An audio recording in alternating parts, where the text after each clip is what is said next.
আল্লাহ রাব্বুল আলামিনের হাবিব জানাজার নামাজ পড়ানোর জন্য নিজে গেলেন। নিজের জুব্বা মোবারক আব্দুল্লাহ ইবনে উবাই ইবনে সুলুলের গায়ের ভেতরে পরায় দিলেন। দেওয়ার পরে তিনি নিজে জানাজার নামাজ পড়লেন, নিজে কবরের ভিতরে রাখলেন, নিজে তাকে দাফন করলেন। কবর থেকে ওঠার পরে তার জন্য হাত তুলে দোয়া করবেন। কিন্তু আল্লাহ রাব্বুল আলামিন তার হাবিবকে পাঠায় দেওয়ার পরে হযরত ওমর রাদিয়াল্লাহু তাআলা আনহু দূর থেকে পর্যবেক্ষণ করছে রাসূলুল্লাহ আব্দুল্লাহ ইবনে উবাইয়ের জন্য কি কি করে।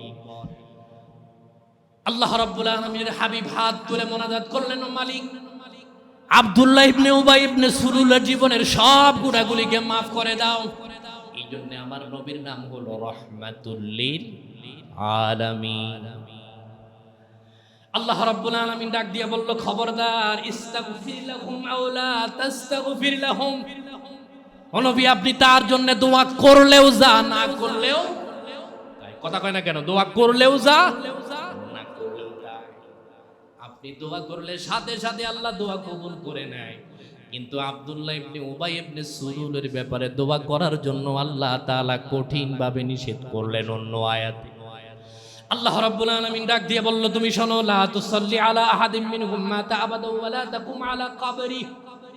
আল্লাহ রাব্বুল আলামিন লাম তাকিদ দিয়ে তার নবীকে বলে দিলেন, খবরদার, তুমি তার জানাজা পড়া তো দূরের কথা, তাদের কবরের পাশেও এক সেকেন্ড দাঁড়াবে না।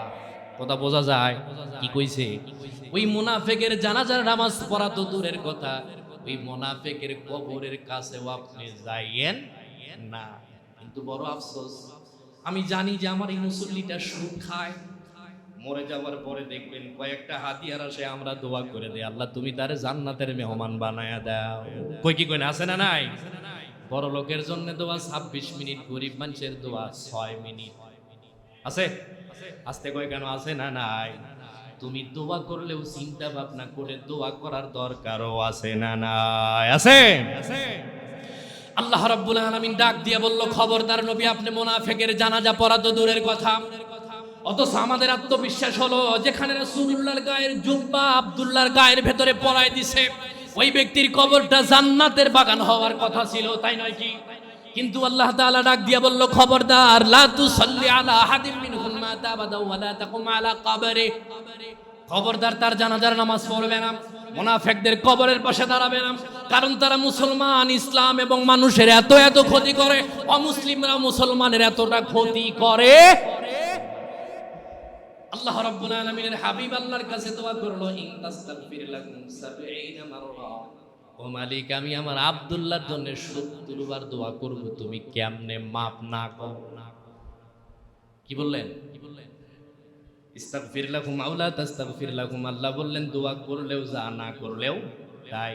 এবার আল্লাহর নবী পাল্টা বললেন, ইন তাস্তাগফির লাহুম 70 মাররা। আল্লাহর নবীকে বলা হলো, আপনি যদি তার জন্য 70 বারও দোয়া করেন, আপনার দোয়া কবুল করা হবে না। মুনাফিকের জন্য যদি রাসূলুল্লাহর দোয়াকে ফেরত দেওয়া হয়, তাইলে আমি আর আপনি কেডা? কথা কয় না কেন? আমাদের দোয়া কবুল হবে, মুনাফিকের জন্য হবে কি? এই জন্য আমাদের ভেতরে যদি মুনাফিকের নেফাক থাকে, এই মুনাফিকের নেফাক থেকে বিরত থাকার দরকার আছে না নাই? আছে? যেই জায়গায় আল্লাহ নবীর হাত তুলে মোনাজাত করতে দেরি, আল্লাহ কবুল করতে দেরি করতেন না। নবীজি যেই যেই জায়গায় দোয়া করেছেন, প্রত্যেক জায়গায় আল্লাহ তার দোয়াকে কবুল করে নিয়েছে।